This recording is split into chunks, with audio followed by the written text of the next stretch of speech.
ഉത്കണ്ഠയുടെ പിശാച് കയറാതിരിക്കാൻ നമ്മൾ ശ്രദ്ധിക്കണം.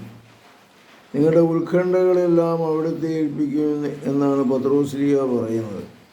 നമ്മുടെ ജീവിതത്തിൽ സാധാരണ ഉത്കണ്ഠകൾ ഒത്തിരി ഉണ്ടാവും. മക്കളെക്കുറിച്ചുള്ള ഉത്കണ്ഠ, ജോലിയെക്കുറിച്ചുള്ള ഉത്കണ്ഠ, രോഗത്തെക്കുറിച്ചുള്ള ഉത്കണ്ഠ, ഭാവിയെക്കുറിച്ചുള്ള ഉത്കണ്ഠ, ഇങ്ങനെ 100 ഉത്കണ്ഠകളുടെ തലമുണ്ടാവും.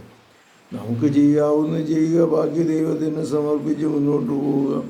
ഇങ്ങനെ വരുമ്പോൾ നമുക്ക് ശാന്തമായിട്ട് കിടന്നുറങ്ങാൻ സാധിക്കും. അമിതമായ ഉത്കണ്ഠയുള്ളതിന് ഉറക്കം കിട്ടത്തില്ല, അങ്ങോട്ടും ഇങ്ങോട്ടും നടക്കും, പേപ്പട്ടി നടക്കണ മാതിരി നടക്കും. അതുപോലെ തന്നെ ഉത്കണ്ഠയുള്ളപ്പോഴും മറ്റുള്ളവരുമായിട്ട് ഇത് ഷെയർ ചെയ്യുക, പ്രാർത്ഥനയിൽ ആശ്രയിക്കുക, ദൈവത്തിന് വിട്ടുകൊടുക്കുക, ഭാവിയെക്കുറിച്ച് അമിത വ്യാകുലപ്പെടാതിരിക്കാനായിട്ട് ശ്രമിക്കുക, ചെയ്യാവുന്നത് ചെയ്യുക. കർത്താവേ, ഞങ്ങളുടെ ഉത്കണ്ഠകളെല്ലാം അവിടുത്തെ ഏൽപ്പിക്കുന്നു, അവിടുന്ന് ഞങ്ങളെ മാറ്റിത്തരണമേ. ഉത്കണ്ഠയുടെ പിശാചിൽ നിന്ന് ഞങ്ങളെ രക്ഷിക്കണമേ. അമിതമായി ചിന്തിച്ച് തലപോയാതിരിക്കാനുള്ള കൃപാവരം നൽകണമേ. ഈ മകനെ അനുഗ്രഹിക്കണമേ. ഇവൻ്റെ ജീവിതത്തിൻ്റെ ഉത്കണ്ഠകളെല്ലാം മാറിപ്പോകട്ടെ. കർത്താവ് എനിക്ക് നൽകുന്ന അധികാരം ഉപയോഗിച്ച് പിതാവിൻ്റെയും പുത്രൻ്റെയും പരിശുദ്ധാത്മാവിൻ്റെയും നാമത്തിൽ ഉത്കണ്ഠയുടെ പിശാചിനെ നിന്നിൽ നിന്ന് ഞാൻ ബഹിഷ്കരിക്കുന്നു. ശാന്തമായി പ്രശ്നങ്ങളെ അഭിമുഖീകരിക്കുവാനുള്ള മനക്കരുത്ത് കർത്താവ് നിനക്ക് നൽകുന്നു.